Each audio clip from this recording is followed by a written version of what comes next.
مسكوه وقلعوه هدومه وحطوا له كمية قماش غير طبيعية في بقه، وراحوا مولعين في حي في قلب النفق. بعد ما جروه من الغابة لحد النفق ولعوا فيه حي.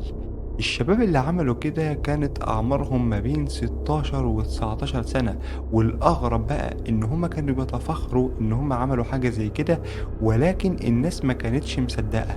ولكن بعد مر السنين فعلا الحكومة تلاقي جثة يومي ويقبضوا عليهم ويتسجنوا مدى الحياة فعلا. وبعد كده عملوا استئناف واعترضوا على مدة الحكم دي. ليه؟ لأن هما ما كانوش قاصدين يموتوه، ولكن اللي نطلع منه من القصة دي إن فعلا النفق ده مش طبيعي.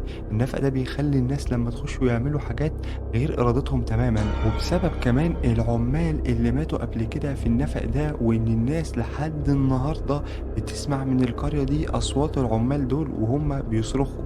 ده كمان في ناس طلعت قالت إحنا بنشوف كائنات من غير رؤوس بتظهر مرة واحدة.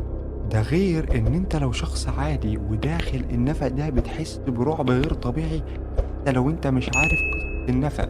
وكمان بتحس ببرودة عالية حتى لو الشمس بره حارقة.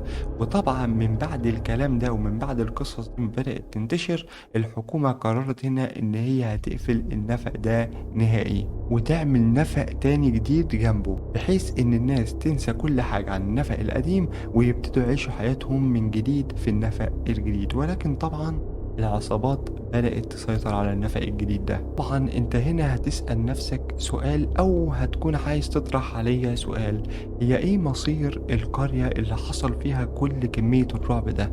هقول لك ان اليابان هنا قررت ما تهمش الموضوع ده، قررت تمحي القرية دي من على خريطة اليابان تماما، قررت تغرق القرية دي تماما. اللي حصل ان في سد اتبنى عند بداية القرية دي، واللي حصل الأغرب إن الحكومة والشركة اللي مسؤولة عن السد سابوا القرية تغرق بالناس اللي فيها يموتوا، ده عشان القرية دي تتنسي تماما. وكمان عملوا قرية جديدة بنفس الاسم عشان الناس تنسى القرية دي وتبقى القرية دي جديدة تماما مع ناسها الجداد. ولكن كل ما الناس بتحاول إن هي تنسى السد اللي مبني هناك بيفكرهم. وكمان السد هناك ده منطقة كئيبة جدا لدرجة إن في ناس بتروح تنتحر هناك، وفي الحكومة بتروح كل شوية تلاقي جثث جديدة لناس ماتوا هناك. الله أعلم هل الناس دي انتحرت ولا هل ماتت، ولكن هيظل المكان ده مكان كئيب ومرعب وبيحصل عنده حاجات مش مفهومة. وبسبب كترة الحوادث اللي بتحصل هناك